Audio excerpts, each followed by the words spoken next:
¿Qué tal? Bienvenidos a Noticias 22. Como siempre, es un placer saludarlos. Este jueves 23 de abril, Día Mundial del Libro. Muy buenas noches a Laura Regis en la traducción de lenguas de seña mexicana y muy buenas noches a todos ustedes por acompañarnos y por estar en casa. Y qué mejor pretexto para leer que esto que establece la UNESCO por allá de 1995, que oficializa el día de hoy como el Día Internacional del Libro. ¿A qué se debe? Bueno, la historia cuenta que en 1616 fallecieron tres próceres de las letras, como lo fueron William Shakespeare, el Inca Garcilaso de la Vega y Miguel de Cervantes Saavedra. Por esta razón, como cada año, comenzaron las actividades de la fiesta literaria y hay que puntualizarlo, porque luego dicen, es que eres un matasueños. Bueno, sí, no es matasueños, pero la realidad es que el calendario juliano y el gregoriano estaban en España y en Inglaterra respectivamente, y por eso la coincidencia, aunque las actas de Shakespeare y de Cervantes sí dice 23 de abril de 1616, no fue exactamente el mismo día que cuenta la leyenda. Fue la única ocasión que coincidieron estos dos grandes avatares de las letras. No fue así. La historia, las cuestiones geográficas y políticas lo separan. No obstante, el 23 de abril es un día para recordar, es un día para leer, es un día para también celebrar a San Jordi con la Feria del Libro y la Rosa.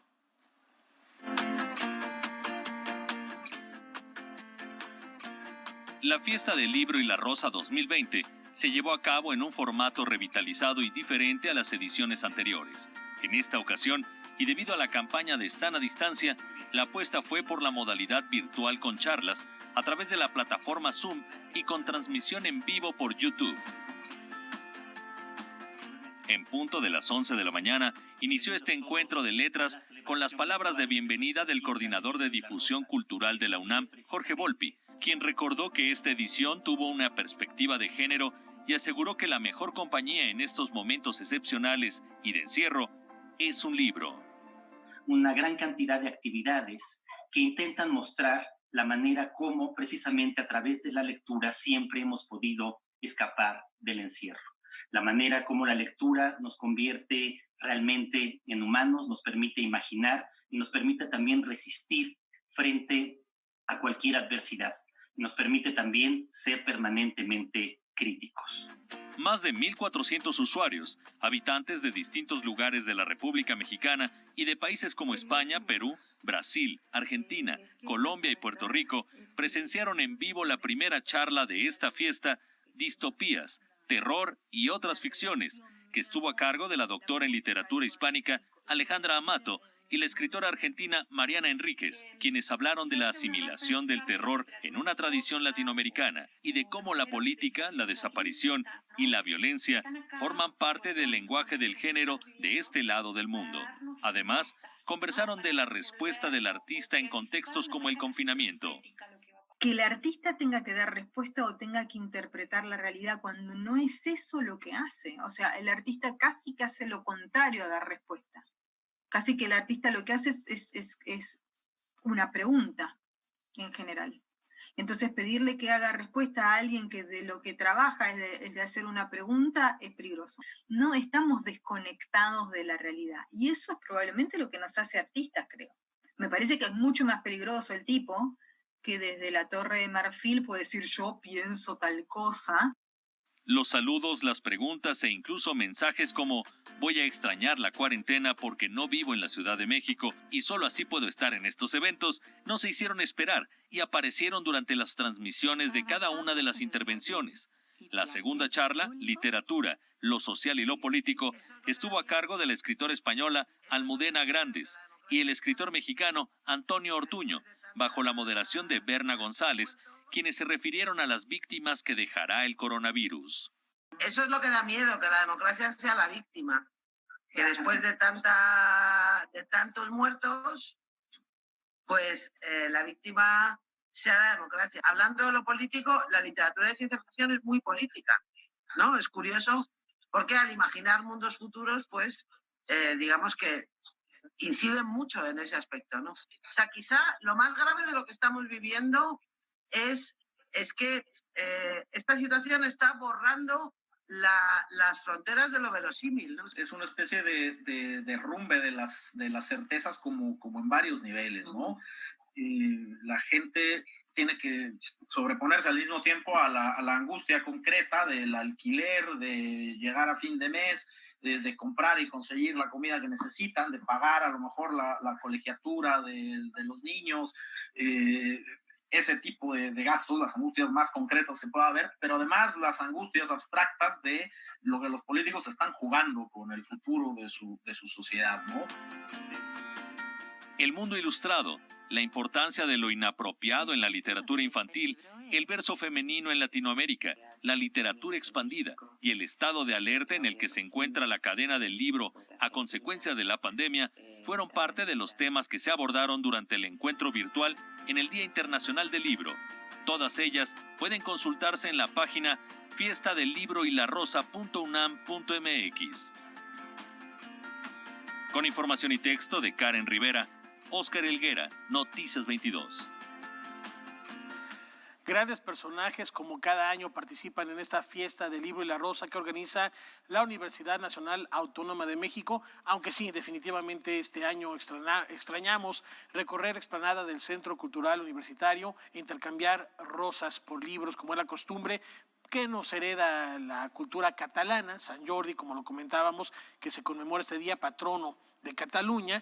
Era un hombre que llegó con una brillante armadura a derrotar a un dragón a quien le habían ofrecido en sacrificio a una princesa, porque el dragón, con su aliento, con su fuego que arrojaba de las fauces, envenenaba el aire y moría la gente. Le ofrecieron a la princesa y la rescata Sant Jordi con su espada, y dicen que de la sangre del dragón brotó un rosal y él tomó una de las rosas y se la regaló a la princesa en prenda. Después se instaura el Día Internacional del Libro, se fusionan las dos historias y por eso la costumbre es regalar una rosa a cambio de un libro, cosa que extrañamos este año ahí en la UNAM, pero no la participación de los grandes exponentes de las letras, no solo mexicanas, sino universales. Y por otro lado, y bajo la misma premisa del libro, de la Feria del Día Internacional del Libro, la Feria Internacional del Libro de Guadalajara aprovecha esta ocasión para adelantar el aniversario del natalicio de Ray Bradbury, 100 años de este gran escritor.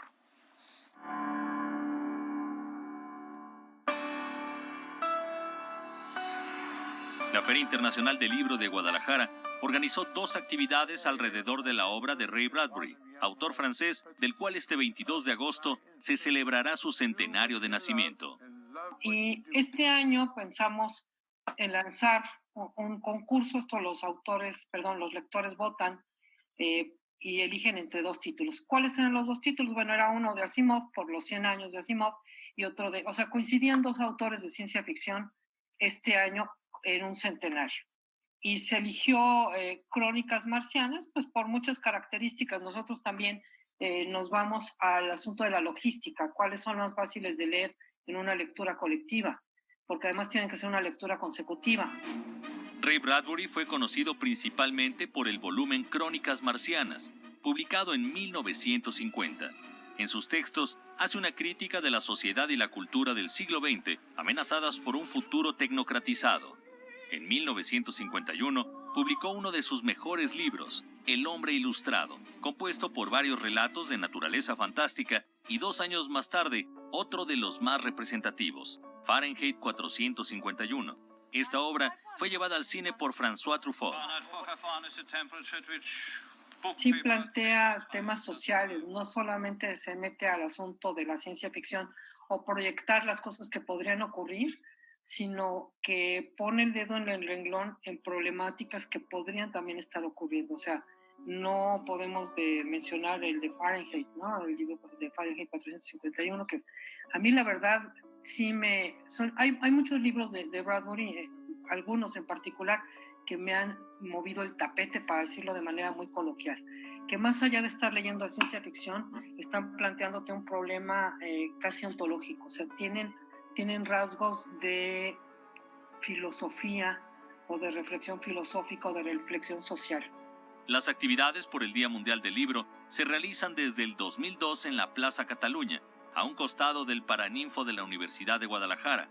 En esta ocasión serán virtuales y el maratón de lectura será transmitido ese día. Porque es un maratón virtual, pero con una lectura consecutiva del libro de Crónicas Marcianas. Pues la gente se registró y por supuesto ya tenemos los 200 videos. ¿Qué es lo que ha ocurrido? Se tuvo que enviar con mucha anticipación para que también tenga una pequeña edición y quienes nos vean el 23 de abril vean que es una lectura consecutiva y que va de corrido, ¿no? Que no se detiene. Esto, pues, gracias a la tecnología, gracias a esto que estamos haciendo ahora, gracias a la forma de grabar. Yo misma participo con una de las lecturas y créeme que es un reto, es un experimento maravilloso, coral, ¿no? Es una lectura coral y 200 personas quisieron entrarle y esto es maravilloso. Además, el 23 se darán a conocer los ganadores del Concurso Nacional de Minificciones y se podrá descargar el libro de manera gratuita en la plataforma de la Feria Internacional del Libro de Guadalajara. Realmente es un homenaje también a Bradbury con el tema de lo que cuentan los marcianos. Yo creo que nos da para mucho la imaginación. No solamente aquellas personas que crecimos con la idea de los marcianos de una forma completamente distinta a la que podrían tener las actuales generaciones, ¿no? Porque había mucha imaginación alrededor del tema de los marcianos, ¿no? Y había una manera de plantearlo, ¿no? Yo creo que ahora se puede romper cualquier regla imaginativa alrededor de los marcianos, y eso es lo que se está demostrando precisamente en este concurso de las minificciones. Con información y texto de Alberto Aranda, Óscar Helguera, Noticias 22. Una gran oportunidad para leer a Ray Bradbury, Crónicas Marcianas, por supuesto, Fahrenheit 451, que ya también escuchábamos durante este relato, durante esta invitación, acercarnos a un hombre que conocía también la esencia del ser humano, que conocía también el desarrollo de la sociedad, de la humanidad, que sin problema alguno en estas distopías y utopías que plantea en cada uno de sus escritos nos podemos sentir identificados e inclusive por la realidad muchas veces sobrepasados, porque él se adelantó su tiempo y supo explicarnos lo que estamos viviendo el día de hoy, Ray Bradbury. Y también estamos a unos cuantos días de conmemorar el Día Mundial de la Libertad de Prensa. Será el próximo 3 de mayo y la UNESCO reconoce los peligros que conlleva esta noble labor y hace un llamado muy importante para ejercerlo de manera libre, de manera independiente. Entonces, el tema del Día Mundial de Libertad de Prensa este año es periodismo sin miedo y sin favores. O sea, porque creemos que solamente un periodismo que realmente puede actuar de manera independiente desde el punto de vista editorial de todos los poderes, es un periodismo que realmente puede traer a la ciudadanía informaciones creíbles, verificadas y que son fundamentales en muchos momentos, pero en este en particular. Nosotros estamos haciendo hincapié en este Día Mundial de Libertad de Prensa, que así como el mundo enfrenta una pandemia, el mundo también está enfrentando lo que estamos llamando de una desinfodemia. O sea, la cantidad de desinformación que está circulando sobre este tema, desinformación que puede cobrar vidas, y eso no es una metáfora, ya ha ocurrido, de gente que se dejó engañar por desinformación que circula por redes sociales y etcétera, y perdió la vida por eso. Y además de denunciar la desaparición y asesinato de periodistas, es fundamental, es necesario hoy más que nunca garantizar la libertad editorial de los medios para que no respondan a intereses externos. Pero cuando hablamos de periodismo sin favores, el tema está justamente relacionado a lo que usted me preguntaba, que es cómo el periodismo puede tener independencia editorial cuando muchas veces está conectado a los distintos poderes, sea ellos cual sean, el poder del Estado, el poder económico, el poder de las iglesias, etcétera, etcétera, ¿no? Entonces, para eso hay una serie de cuestiones que son necesarias. Una de ellas es la vitalidad económica del periodismo. ¿Cómo hacer con que este periodismo siga siendo vibrante y fuerte, pero que este proceso de asignar recursos al periodismo se dé de tal forma, con mecanismos de independencia, transparencia y rendición de cuentas, que el periodismo y la ciudadanía y las audiencias estén seguros que estos recursos que son asignados al periodismo no vienen asignados con un pedido de que el periodismo haga A, B o C. O sea, la asignación de recursos al periodismo tiene que ser con un solo objetivo, es garantizar una pieza clave de las democracias, que es una prensa libre. Y esto también nos lleva a una reflexión, así como hemos visto imágenes lamentables, reprobables de médicos, de enfermeras que han sido agredidos precisamente por estar atendiendo la pandemia. Los periodistas no se quedan al margen, también por informar, no solo son agredidos, sino muchas veces encarcelados y en otros casos descalificados, y por esto también la UNESCO hace un fuerte llamado a evitar esta descalificación y a proteger la libertad, insistimos, la libertad de expresión.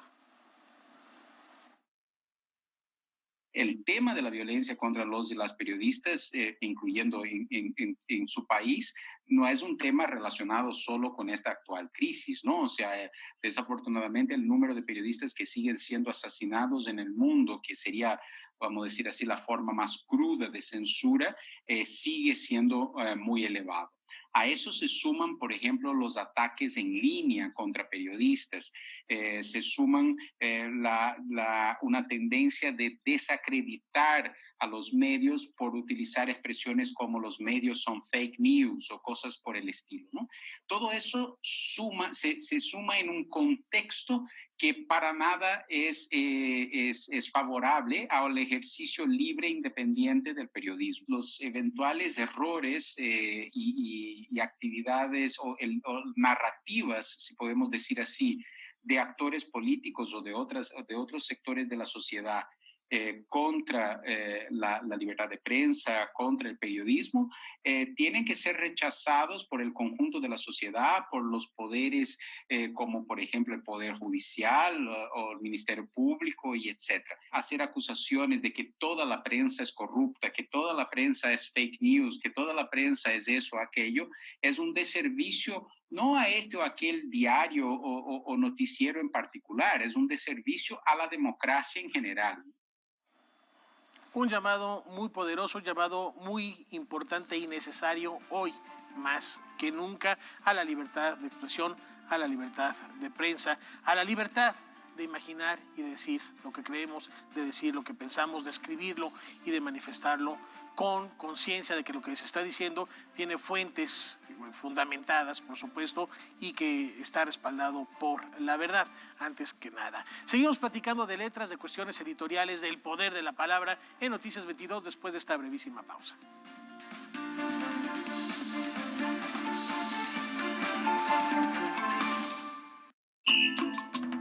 Somos el TCDMX. Y seguro nos conoces por qué. Somos el árbitro antes, durante y después de una elección en la Ciudad de México. Verificamos las decisiones en pueblos y barrios originarios, partidos políticos y de participación ciudadana. Date cuenta, protegemos tus derechos político-electorales.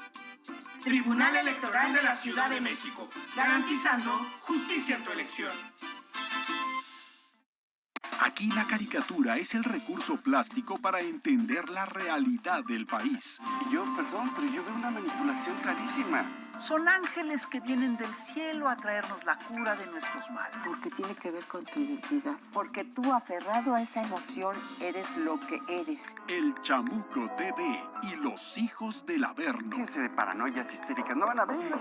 Domingos, 20-30 horas. Retransmisión, viernes, 22 horas.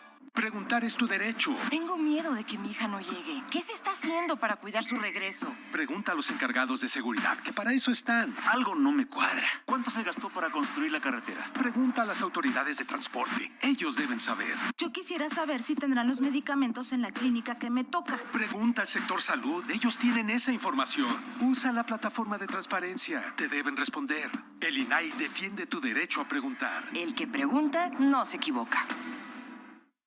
Todas las tendencias, aplicaciones recomendadas, lo que debemos compartir y más. Gaby Tlaseca presenta Malditas Redes Sociales. México es el 8º lugar en la lista de países con las personas que más horas pasan conectadas a las redes sociales. Sin embargo, yo les digo, yo tengo otros datos. Viernes 21-30 horas, retransmisión, domingos 18 horas.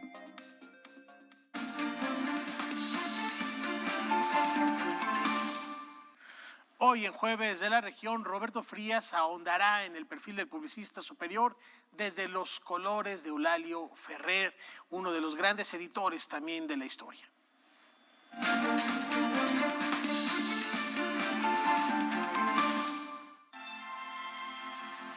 De entre las muchas maravillas humanas que nos trajo el exilio español, encontramos la figura de Eulalio Ferrer, santanderino de nacimiento y mexicano por adopción, quien fuera el capitán más joven en la Guerra Civil Española, con tan solo 19 años, prisionero de guerra en Francia en el campo de Argel-sur-Mer y luego en México un exitoso publicista, escritor, periodista y miembro de las Academias de la Lengua de México y España. También cervantista y mecenas, pero sobre todo una mente despierta más allá de su campo de acción, que fue primordialmente la publicidad. En sus libros, Ferrer aplica la máxima homérica de hablar de lo que conocía para volverse universal. Así que cuando hablaba de publicidad, hablaba también de casi todo lo demás. Para muestra, uno de sus más destacados y raros libros, Los lenguajes del color, editado por el Fondo de Cultura Económica. Como su título lo indica, el volumen reúne textos en torno al color, tema obviamente esencial para un publicista de cepa, pero más aún para un escritor y observador agudo de la realidad, la forma superior del publicista, ahora en vías de extinción. Pero no solo se ocupa de cómo el color expresa o comunica, sino de acuerdo a temas como teorías y visión del color, gramáticas del color, el color en las religiones o en la literatura, o la música, o la política, entre otros. De esta manera quisiera recordar aquí algunos de sus dichos sobre el color y México. Para los aztecas, cuya idea religiosa del mundo estaba adherida enteramente al curso del sol, el oeste era una transfiguración del blanco. De ahí que los guerreros inmolados cada día para la regeneración del sol acudieran al sacrificio con un plumón blanco, usando sandalias blancas que los aislaban del suelo en el vuelo blanco del alma. De Octavio Paz, al hacer un análisis de su poema Blanco, dice: Paz no solo utiliza el color para enjollar sus versos, sino que lo trae en sus pensamientos como una explicación igualmente coherente. Y luego agrega Ferrer: el color en la poesía de Octavio Paz es un grito abierto, un manto que cobija las palabras y las enciende. Además de las reflexiones del autor, el libro agrupa citas de todo tipo de teóricos, pensadores y creadores alrededor del color, conformando un florilegio abrumador y un tratado único sobre los misterios de lo que el color ha representado para los humanos desde el inicio de los tiempos. De este modo, Eulalio Ferrer confirmaba que quien observa con calma y dignidad, subrayando el carácter privilegiado de la vista y su conexión con la reflexión profunda, desborda cualquier categoría y clasificación humanas, ahí donde deja de importar si se es publicista, ingeniero o vagabundo.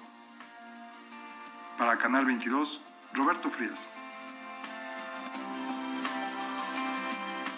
Un gran editor, y a propósito de cuestiones editoriales hay que subrayar que la tecnología también ha dado nuevos formatos en la distribución, en el consumo de contenidos escritos, y hoy que es Día Mundial del Libro, les vamos a recomendar algo que se llama IpStory. Se ha dado a la tarea de revolucionar nuestros hábitos de lectura. Son historias cortas que prometen emocionarnos a lo grande. Vamos a ver de qué se trata.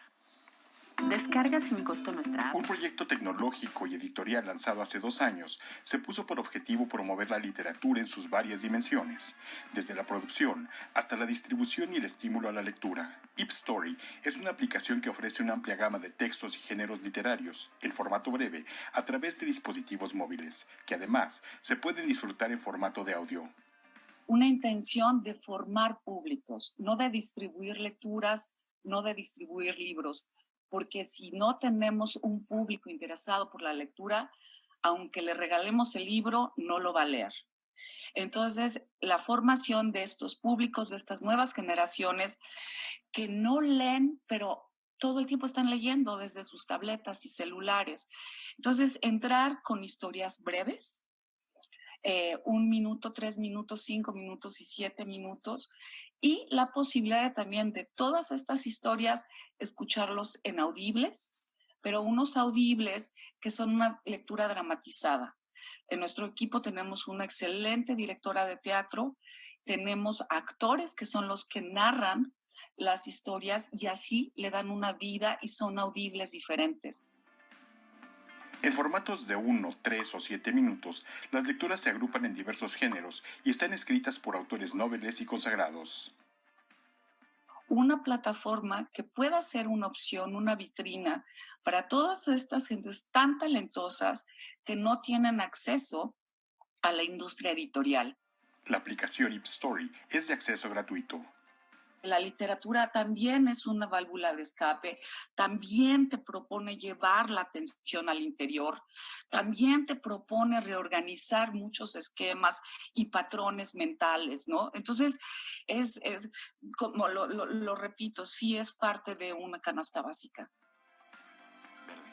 Noticias 22, Víctor Gaspar. A los ácaros.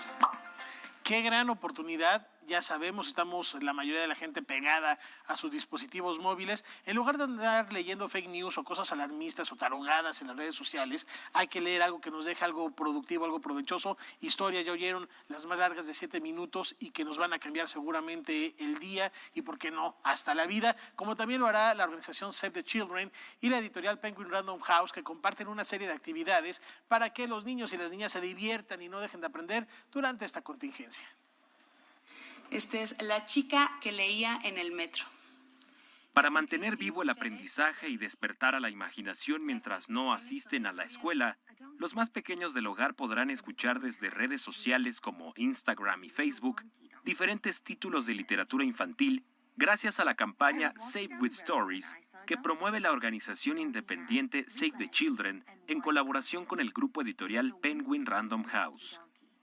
Se trata de un proyecto que busca reducir el nivel de estrés de niños y niñas durante el periodo de aislamiento, así como ayudarlos a mantener un buen estado emocional y asegurar que sigan aprendiendo a pesar de no tener clases. Además, la asociación líder en la promoción y defensa de los derechos de niños, niñas y adolescentes publicará en sus redes sociales y plataformas digitales guías de aprendizaje y manuales para madres, padres y cuidadores. Save with Stories inició en Estados Unidos, donde se sumaron personalidades como Natalie Portman, Dakota Fanning y Demi Lovato. En México, Penguin Random House proporcionará 50 títulos que serán leídos por voces como las de Camila Sodi, Osvaldo Benavides, Paola Longoria y Diana Bracho. Esta campaña también tiene como objetivo recaudar fondos para llevar a cabo acciones que protejan a niños en situación de alta vulnerabilidad debido al brote de coronavirus. Si desea conocer más sobre esta campaña, puede visitar la página savethechildren.mx/Save with Stories. Con información y texto de Karen Rivera, Noticias 22. Hola, soy Lake. ¿Qué te pasa? ¿Por qué lloras? Tom lo miró y pensó. Propuestas muy variadas para acercarnos a la literatura, y qué mejor que ese endulzar el oído para echar a volar la imaginación, y así la Fonoteca Nacional abre sus puertas de manera virtual a través de la plataforma Contigo en la Distancia. Podcast, transmisiones en vivo, fragmentos de audios históricos, sesiones de escucha y muchos otros atractivos relativos al patrimonio sonoro de México ofrece la Fonoteca Nacional a través de la plataforma Contigo en la Distancia. La Casa de los Sonidos de México comparte con el público una muestra representativa de más de 50 registros sonoros de voces de personalidades nacionales y sucesos históricos de distintos ámbitos de la vida cultural mexicana. Como un fragmento del discurso que el expresidente Lázaro Cárdenas pronunció frente a medios de comunicación con motivo de la expropiación petrolera.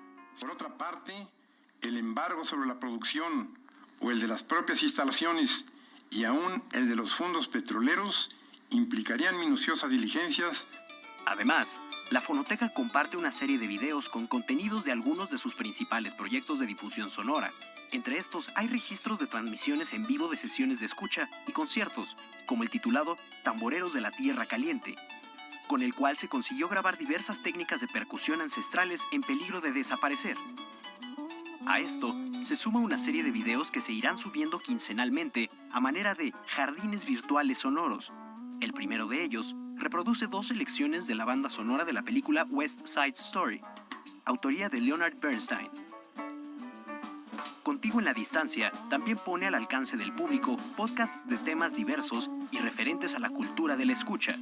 Por ejemplo, El Sonido nominado al Oscar, en el que se entrevistó a Sergio Díaz sobre el proceso de sonorización de la aclamada película Roma.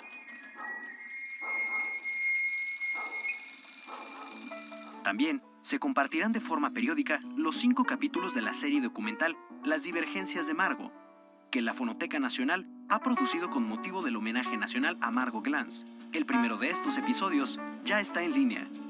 Por si esto fuera poco, la plataforma Contigo en la Distancia tiene enlaces a los espacios virtuales que impulsa la Fonoteca, el Mapa Sonoro de México y el micrositio musiteca.mx, uno de los mayores esfuerzos para difundir la herencia musical y cultural de México.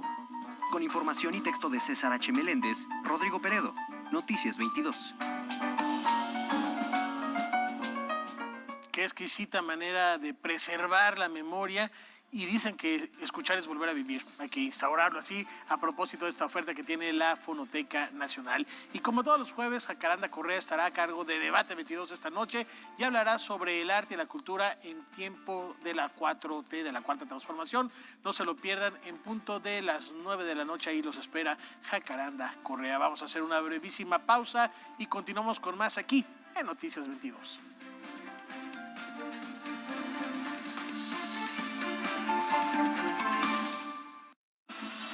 Aquí haremos un recorrido de gran agilidad visual y precisión descriptiva a través del conjunto de tesoros arquitectónicos custodiados por el patrimonio nacional. Los cristianos conversos, moriscos y sarracenos aportaron exotismo frente a la austeridad de los arquitectos hispanos, cuyo fundamento era la piedra.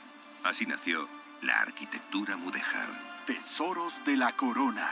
Serie de estreno. Martes 18 horas.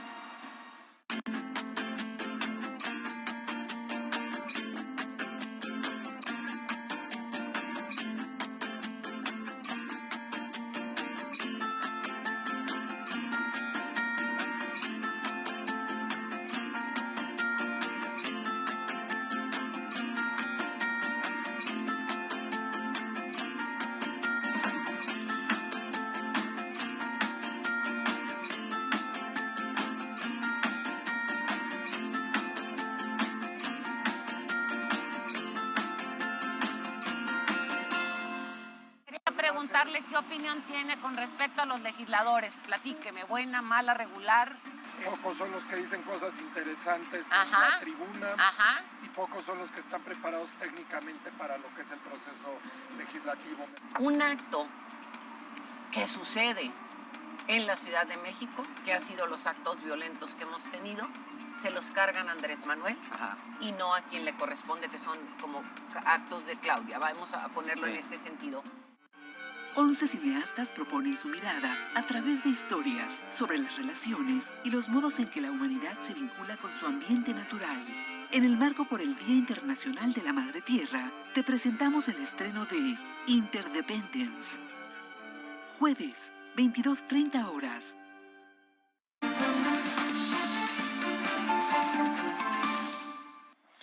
Es jueves de columna y me da muchísimo gusto saludar al doctor Jesús Ramírez Bermúdez, que nos va a hablar hoy de esta pandemia que estamos viviendo en el mundo, pero también cómo se están distribuyendo las fuerzas en la sociedad. Jesús, gracias por acompañarnos esta noche en la columna de Noticias 22. Los micrófonos son tuyos. ¿Qué tal? Muy buenas noches. Muchísimas gracias por recibirme en este espacio y un saludo a todo tu auditorio. Pues desde luego es una situación difícil la que nos reúne, ¿no? En este momento, en este espacio que tiene que ver con la pandemia, que es un fenómeno, yo creo que en todas las dimensiones de nuestra sociedad, ¿no? Yo me voy a referir sobre todo a la dimensión estrictamente médica, científica, porque trabajo en un instituto dedicado a la medicina, en mi caso el Instituto Nacional de Neurología, donde afortunadamente no estamos atendiendo en forma directa los casos más difíciles. Eso le toca a nuestros colegas de nutrición, del INER, en muchos hospitales del IMSS y del ISSSTE. Sin embargo, nosotros sí tenemos ya preparado un área para casos donde puede haber complicaciones neurológicas y neuropsiquiátricas de COVID, que es una dimensión pues, realmente muy importante y que requiere una atención muy oportuna. En primer lugar, me gustaría referirme un poquito a la situación en el mundo, que creo que muchos de nosotros estamos monitoreando en el día a día esta situación. Yo monitoreo, al igual que todos, con diferentes bases de datos, las bases de datos de Johns Hopkins, las de la OMS. A mí me gusta mucho una página que se llama Worldometers, que me parece que es la más completa, Y entonces, pues vemos la situación en Europa, donde ha comenzado afortunadamente a declinar las muertes nuevas en países como Italia, como Francia. Vemos que todavía Inglaterra se mantiene en cifras muy elevadas, y esto desde luego da mucho que pensar, ¿no?, en torno a las actitudes que tuviera en su momento su primer ministro, que desafortunadamente padeció ya la enfermedad y salió muy cambiado de la enfermedad y dio un mensaje pues mucho más conciliador y sobre todo con más conciencia social y también conciencia científica del problema que estaba enfrente. En Asia hemos visto todos que los países más que han tenido todavía muertes nuevas son Irán, principalmente, Turquía también, y en la situación que a nosotros nos concierne, pues hemos visto la cifra tan elevada de muertes en Estados Unidos. Todavía no se ve que hayan llegado a una fase donde empiece un declive, y es en ese contexto tan dramático donde llaman mucho la atención algunas actitudes que hemos visto por parte de ciudadanos norteamericanos, ¿no?, que han hecho incluso protestas para que ya se termine la cuarentena, cuando es algo que llama mucho la atención, dada que son el país que tiene más casos en el mundo, ¿no? Ya se están aproximando al 1.000.000 de casos confirmados y con cifras de mortalidad muy altas, ¿no? Hay casi 50,000 muertes ya totales en ese país. En nuestro país entiendo que las últimas estadísticas apuntan alrededor un poquito menos de 100 muertes el día de hoy. Da la impresión de que todavía no alcanzamos esa meseta, que todavía está en ascenso. Yo espero que ya alcancemos esa meseta para que en algunas semanas empiece el declive. Y por supuesto llama mucho la situación en Ecuador, ¿no?, donde hay una discordancia entre las cifras oficiales y lo que vemos nosotros en medios periodísticos acerca de la situación en Guayaquil tan dramática. A mí en lo personal me gusta mucho analizar los datos desde el punto de vista de una herramienta estadística que es analizarlos como número de muertes por 1.000.000 de habitantes, ya que las estadísticas de casos totales están muy sesgadas dependiendo de cuántas pruebas se hacen en cada país. Pues hay países que hacen muchísimas pruebas y países que hacen muy pocas. Por lo tanto, esas cifras siempre están sesgadas. Sin embargo, el número de muertes es probablemente la estadística más robusta que tenemos para entender qué es lo que está pasando en el mundo. Y también hay que tomar en cuenta que algunos países tienen una gran población, como Estados Unidos, y otros tienen una población muy pequeña. Entonces, llama la atención que si analizamos las cifras como número de muertes por 1.000.000 de habitantes, los países que tienen cifras más altas, bueno, es el pequeño estado de San Marino, que es un estado muy pequeño adentro de Italia, pero en segundo lugar, Bélgica, por ejemplo, ¿no? El no tener tan grande no suena tanto en las noticias, pero en realidad es el país que tiene el mayor número de muertes por 1.000.000 de habitantes. Luego viene Andorra y un poquito abajo ya aparece España, Italia y Francia. Un poco más abajo aparece Inglaterra y más abajo está Estados Unidos. Afortunadamente México dentro de esa estadística se encuentra todavía pues, muy abajo comparado con los países de Europa o con Estados Unidos. Entonces, eso es lo que atañe al panorama epidemiológico global. Quienes estamos en el área de la salud vivimos algunas circunstancias pues, muy particulares, ¿no? Y algunas de ellas tienen que ver pues, con los lamentables decesos de colegas que se encuentran ya en la profesión, ¿no? Es decir, que están atendiendo casos de COVID y que desgraciadamente están teniendo desenlaces. Y me gustaría en otro momento de esta pequeña columna, quizá en otra ocasión, hablar un poco más de la circunstancia específica de cómo se está viviendo por los profesionales de la salud. También, y con esto ya me acerco al cierre de mi comentario, vivimos algunas buenas noticias aquí en nuestro país.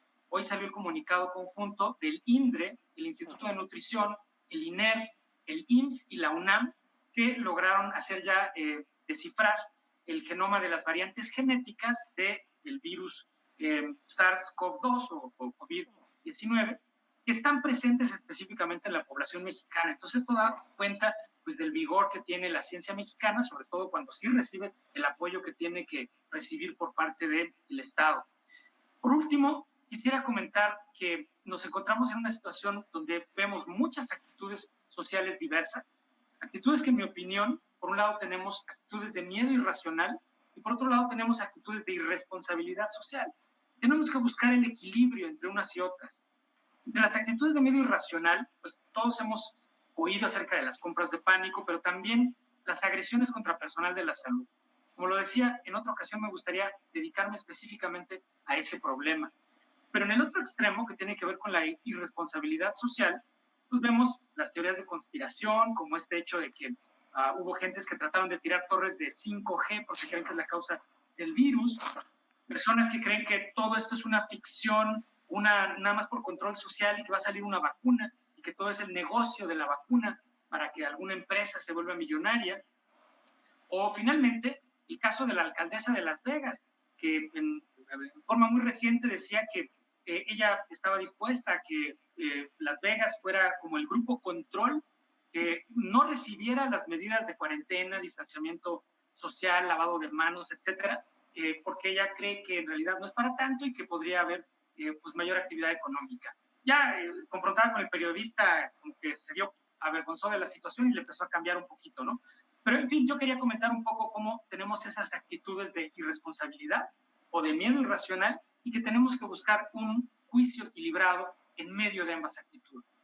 Fundamental, Jesús, pues agradecemos esta reflexión que nos compartes e insisto, y con los contrastes, buenas noticias esto de que hablas de los científicos mexicanos que ya encontraron esas variantes para poder en algún momento desarrollar una vacuna, y esta otra parte de hacer un llamado a informarse bien, a informarse con la verdad y a no desconfiar de la ciencia. La ciencia está basada en hechos irrefutables y hay la importancia de seguir las fuentes de información confiables, a las autoridades confiables. Y es el ejemplo que ponías también de Boris Johnson, que pagó caro desatino de no creer al inicio del COVID y después estuvo en terapia intensiva.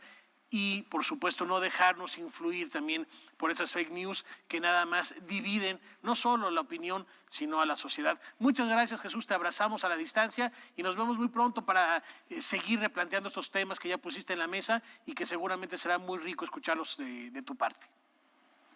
Nuevamente, muchas gracias y saludos a todo tu auditorio.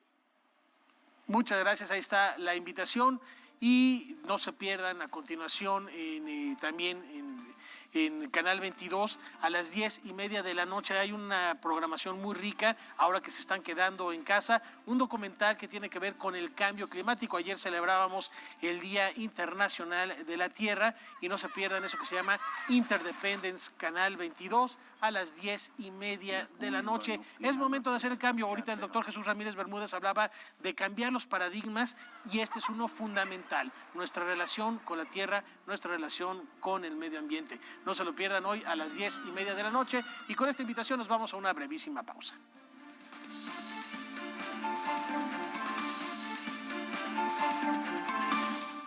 Todas las tendencias, aplicaciones recomendadas, lo que debemos compartir y más. Gaby Tlaseca presenta Malditas Redes Sociales. México es el 8º lugar en la lista de países con las personas que más horas pasan conectadas a las redes sociales. Sin embargo, yo les digo, yo tengo otros datos. Viernes 21 a 30 horas, retransmisión, domingos 18 horas. Hay que ir por comida. ¿Cómo le hago? Se puede, con la sana distancia. Es importante que solo una persona salga por comida o medicinas, siempre a 1,5 metros de los demás. Al dar una vuelta con tu bebé o tu mascota, hazlo solo alrededor de tu cuadra, con sana distancia al caminar o saludar. Recuerda, solo abren negocios indispensables con cupo máximo de personas. Pero si no debes hacer algo urgente o indispensable, por favor, quédate en casa. Gobierno de México. Las emociones son lo que nos caracteriza como seres humanos. Todos, absolutamente todos, tenemos la capacidad de emocionarnos. Por eso, en Esto es Arte, utilizamos las emociones para explicar el porqué de la historia del arte. Soy Ramón Gener y les invito todos los sábados a las 21 horas a ver el programa Esto es Arte en el Canal 22, el canal cultural de México. Grandes invitados nos hablarán de temas llenos de relevancia actual, desde el coronavirus hasta esas cosas que tienen en común los robots y los chamanes. La limpia, y en todos estos casos uno como antropólogo puede observar que tiene efectos positivos. Pepe Gordon presenta los nuevos capítulos de temporada de La Oveja Eléctrica. Martes 21 a 30 horas. Retransmisión jueves 12:30 horas.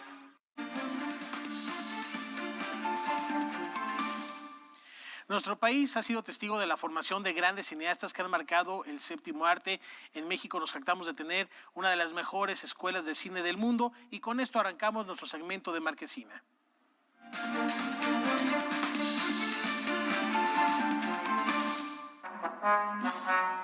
El Centro de Capacitación Cinematográfica aparece por tercer año consecutivo en la lista que publica la revista especializada Variety de las 50 mejores escuelas de cine de todo el mundo. Solo 10 no están fuera de Estados Unidos y la única de Latinoamérica es el CCC. Es distinto a un premio sobre una película. Es reconocer que la manera en la que se está formando a los alumnos se considera una de las mejores del mundo. El trabajo realizado por alumnos, docentes y académicos les ha valido fama mundial. De 1988 al 2020, sus proyectos de ópera prima de ficción y de documental los han llevado a ganar 251 premios nacionales e internacionales, sin contar los obtenidos por cortometrajes. La variedad de temas y propuestas son parte de su éxito. En esta escuela se han realizado películas como La mujer de Benjamín de Carlos Carrera, un drama sobre una adolescente secuestrada. La comedia de humor negro Conozca la cabeza de Juan Pérez de Emilio Portes. Somos lo que hay de Jorge Michel Grau, la historia de una familia de caníbales. Y Distancias cortas de Alejandro Guzmán, una entrañable y divertida película. Con mis alumnos recuerdo uno que me preguntó ¿qué tipo de películas debería estar haciendo el CCC? ¿No? Y le respondí, pues idealmente las que quieran sus alumnos. Creemos que es el espacio donde se asigna esfuerzo, tiempo, recursos, una dedicación que rebasa por muchísimo cualquier alcance de funcionario público. Hay todo un acompañamiento en los procesos del CCC que hace que el alumno o la alumna encuentren la manera y el tipo de películas que quieren contar. Cinefotógrafos egresados de esta institución también han puesto muy en alto el nombre de México, empezando por el 3 veces nominado al Oscar Rodrigo Prieto, de Irishman. En años recientes también ha despuntado la carrera de Rodrigo García, Boy Neón, y Ernesto Pardo, Tempestad. Ahora, en esta época de emergencia sanitaria, el Centro de Capacitación Cinematográfica lanza por primera vez en su historia 2 cursos en línea para aprender a hacer cine. El primero es Cine para niñas y niños. Podrán inscribirse pequeños de entre 8 y 12 años. En él podrán aprender de manera divertida y práctica las herramientas visuales y sonoras básicas del cine para hacer cortometrajes. Es el curso que rápidamente se agota.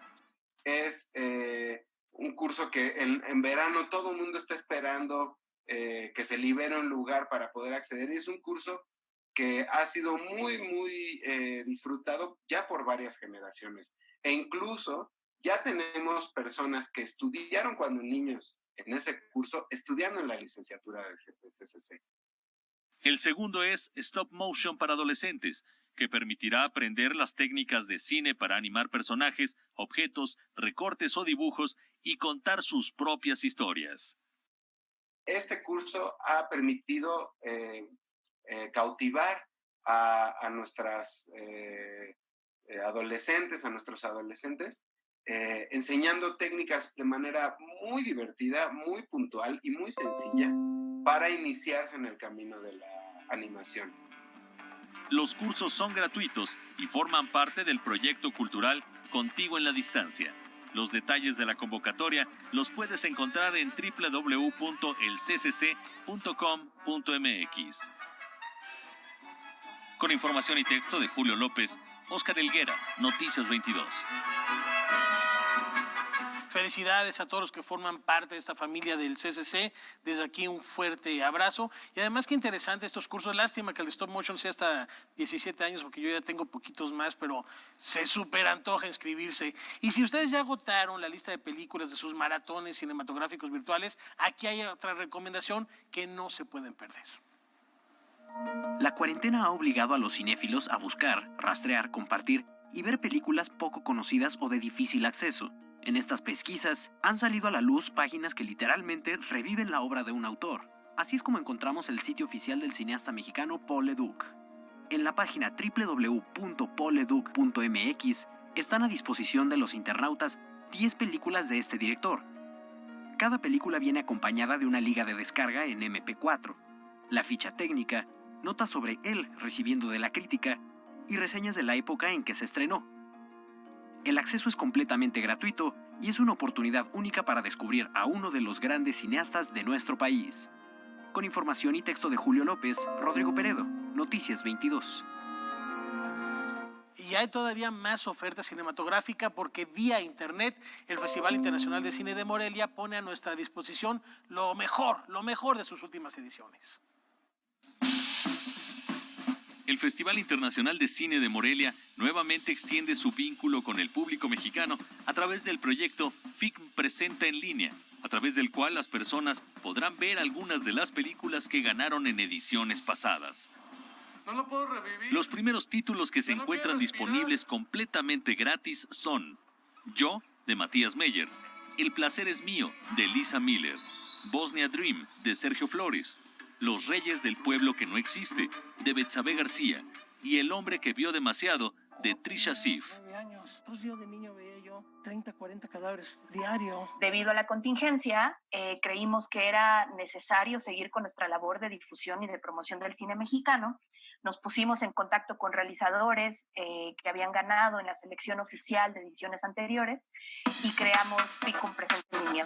Estos primeros títulos están disponibles desde el 6 de abril. Cada 2 semanas la lista se renueva con un nuevo ciclo de ganadoras del FIC.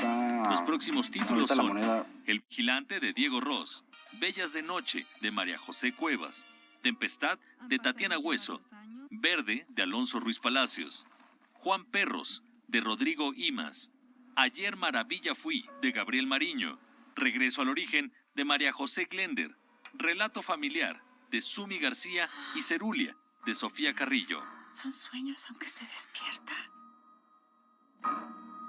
Y además tenemos otra parte que se llama Aula Ficum, en donde pueden encontrar las clases magistrales, pláticas, conversatorios, como las 2 clases magistrales que dio Guillermo del Toro, o la clase magistral de Alfonso Cuarón, el conversatorio de cineastas indígenas mexicanas que ocurrió en la edición pasada del festival. A diferencia de otras plataformas, aquí no hay que hacer ningún registro. Basta con entrar a www.moreliafilmfest.com, dar clic en la sección FIC Presenta en línea y disfrutar de las películas. En tan solo una semana, más de 18,000 personas han participado en esta iniciativa. Con información y texto de Julio López, Óscar Helguera, Noticias 22. Y nos vamos a despedir y lo hacemos con música. Un 23 de abril de 1891 nacía Sergei Prokofiev, uno de los grandes exponentes de la música del siglo XX general, pianista, compositor, director de orquesta soviético, que entre sus obras tiene un ballet hermoso dedicado a una de las obras cumbres de William Shakespeare, a quien también recordamos el día de hoy en el Día Internacional del Libro, Romeo y Julieta. Con esto los dejamos y con la invitación de vernos mañana aquí en el horario de costumbre. Quédense en casa. Muchas gracias.